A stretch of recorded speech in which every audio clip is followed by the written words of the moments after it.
Hey, vinyl community, Jeff back again, and it is time for another 10 great albums in. We are up to 1997, as I'm sure the title has shown. And 1997, similar to 1996, is another scarce year of albums that I could choose. Again, I'm limiting myself to only things I own on vinyl, so that's a limit there. And that so there are a lot of great things in 97. And there are a couple of things that are now on vinyl that I've yet to buy that would definitely have been in my list. Creed, My Own Prison was recently reissued on vinyl, and I need to get that. Hammerfall's Glory to the Brave came out a while back. That was the first Hammerfall. That's when I bought that, fell in love with them ever since then. We saw Night Ranger come back after almost 10 years away with Neverland. That's never been on vinyl. Saxon's Unleash the Beast is on vinyl. It's expensive. I haven't been able to get it. Absolutely. I remember when that album came out, it blew me away. It was just so phenomenal. They came back with the vengeance on that one. And, you know, and then the other day, this one just came to mind because Symphony X with their Divine Wings of Tragedy is on vinyl. And a copy of it is at my local store, a used copy.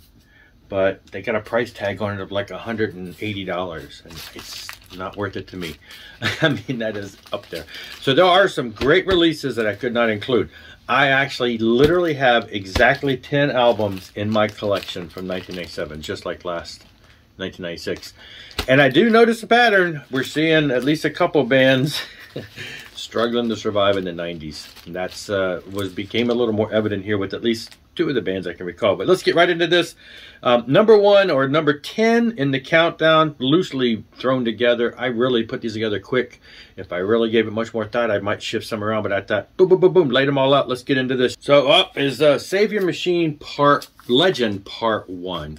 SaviourMachine, kind of doomish, slow plotting, but more goth.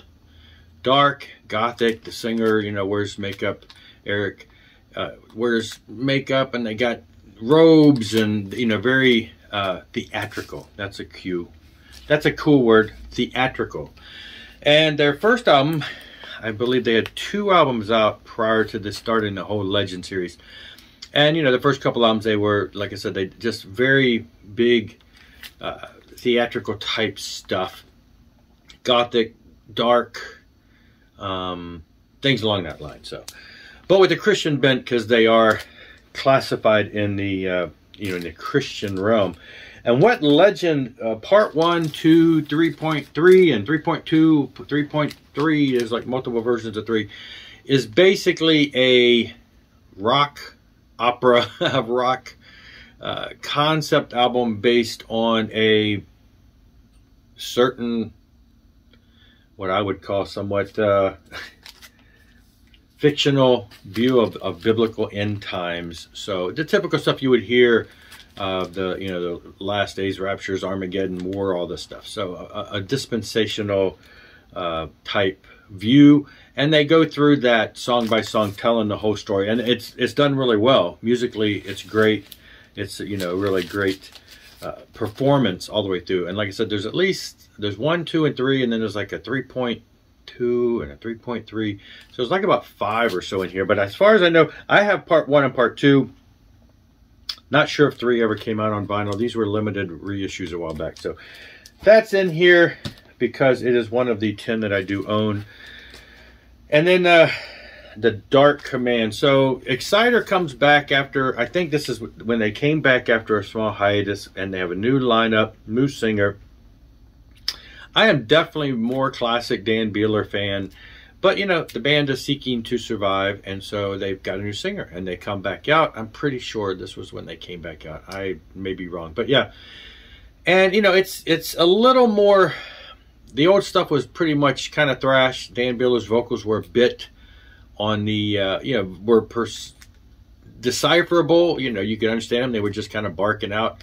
The newer stuff's a little more bordering onto the death mode as far as just being a little more hard. Not really. I hate to use that term. I know somebody's just said it's not death metal.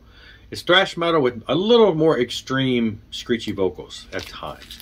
And they go through a couple different singers over the, I believe, over the next few albums.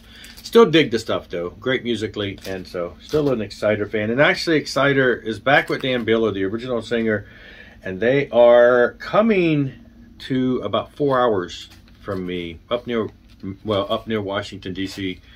in October, and I'm trying to see if I can get up there. I know it's a long way to go, and I hate going there for concerts, but Exciter don't come around very often, and they definitely don't come around with the original band. You know, they're from Canada, and this is the closest they're coming. All right, so here's an example of one of those bands that was struggling in the 90s. I know there's all kinds of stories behind it, but still, musically, it's, you know, it feels a little different. You got Generation Swine by MotleyCrue. Yes, it was written for the previous singer, blah, blah, blah, Vince Neil, yada, yada. I know all the stories behind it and why it sounds like it sounds. You know, it's a MotleyCrue offering for 1997. I bought it at the time. I don't think I thought much about it. It did sound different. Everybody was sounding different. I didn't know the stories behind, you know, when they got rid of John Corabi and how they wrote the album, yada, yada. So all I knew is, hey, Vince Neil's back. We bought the album. And I thought, it's pretty good. It's got some oddities on it. Since then, a lot of people have critiqued it. And a lot of people have become very critical of it. And, of course, it is what it is. I can enjoy it for what it is. That's just, I have to enjoy it for what it is. But it's not their strongest effort. Nor is Carnival of Souls. Kiss, again, you know, coming off of the greatness of, you know, Revenge, to go into this, you know, it's very alt, very grungy sort of kind of feel. They're going for that 90s sound. And it's got some great songs, and I've gotten used to it over the years, but it's not real. It sounds so different from Kiss. Now, I know it, you know, I'm pretty sure this wasn't recorded in 97, but it was released in 97, so that's where it's fallen to this play. It was recorded and shelved and yada, yada, yada. So when it was recorded, I forget. But there you go. It was released in 97, so it's a 97 release. And I remember buying it and thinking, it's interesting, but it just felt weird. And so it's still probably one of the...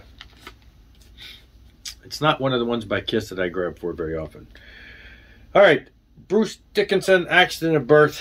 I remember when this came out. I remember buying it on CD back in the day when I was living in New York and bought this. And, you know, it's killer stuff. His earlier albums to me were kind of, they had some decent stuff, but they were kind of a little weak at times. They just didn't feel, they weren't, I don't know. They were okay. But this for me is when it really started sounding like, you know, he's and you know, I think Adrian's on this album, so maybe it's a band change, I don't know, but it to me, this is pretty much the album when it really started picking up and it was becoming a little more what you would expect from Bruce Dickenson. So I really enjoyed that album. All right, we had the other one in this one, so we had Load. Let's go with Reload. Metallica. Again, both albums, Load and Reload, probably, I think they might have even been from similar sessions. They sound very much alike. They go hand in hand. Very much a different take. You know, Metallica is kind of going into the stuff, alternative type sound. But, you know, they play with their sound a lot. This one, you know, The Unforgiven Part 2, that was a big thing on here. So, but, you know, but overall, the album has, you know, has grown on me over the years. And so I really think that these two albums have some really solid stuff on them. So had to include that aside from the fact that it's only the 10 I have. All right, Russ's Heart by Whitesnake. I admit, I don't think I ever heard this back in the day. I'm not even sure if I was aware this came out. By the time this rolled around in 97, I don't know if I was even aware that Whitesnake had done an album. So kind of went under my radar. It wasn't until years later I discovered it. And then, of course, just like last year, they did this remix, re-edited version of it. And it sounds great. It sounds amazing. Love it, love it, love it. So, yeah, big Whitesnake fan, so had to have that in there. All right.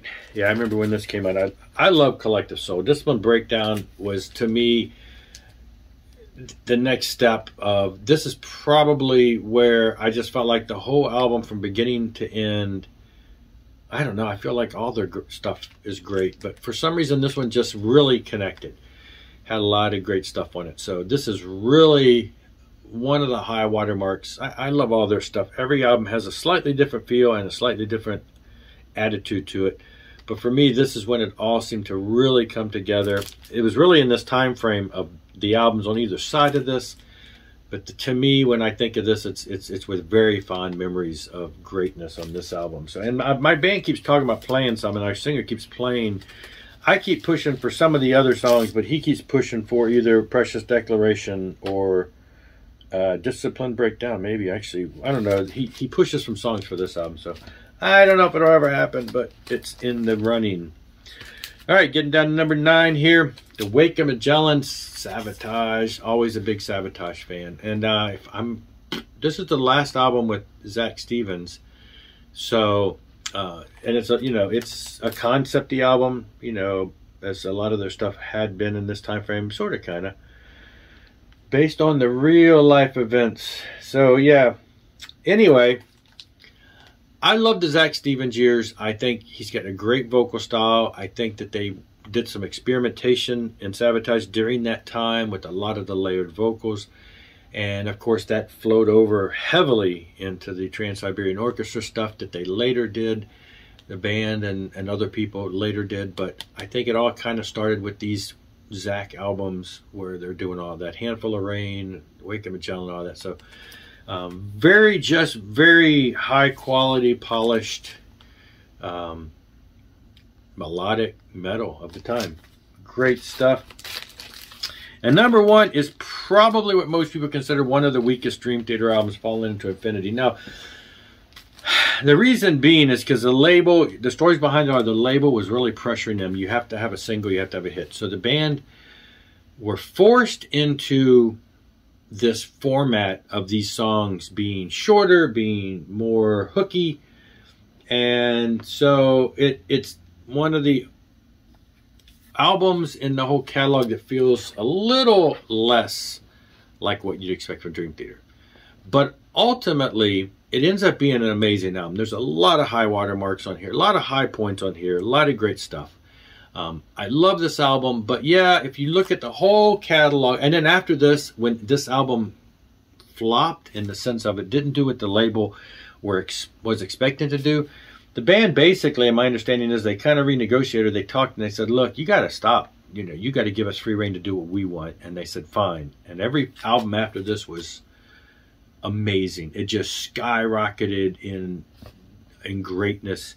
So, they had a couple decent hits in the beginning, and they kind of got to this, and the label's like, you got to do it. And then it didn't work, and they let them loose. And after this, they exploded. And they became the huge phenomenon that they are now. But this album still, I love almost every song on here, whatever. But yeah, it probably, some people are like, well, it feels kind of restrained. But it's great. I think Octavarium, almost kind of went backwards into more of a commercial feel at times than this one. But even that, I mean, I'm not too critical of DreamTheater. They seem to put out greatness no matter what. So there you go. 10 great albums from my collection. I'm curious when I look at 98 how this, the toughest thing about this is there are a lot of great albums in 96, 97, whatever, but not all of them have come out on vinyl. Sammy Hagar had a great album in 97. I don't think it's on vinyl. There's a lot of great albums that never have come out on vinyl, and since I'm limiting myself to vinyl, I can't include them. So there is a lot of great music in these years. But either I don't own them or they haven't come out on vinyl and I didn't pull CDs. We'll see what 98 holds. I'll see you later. Rock on and rock hard.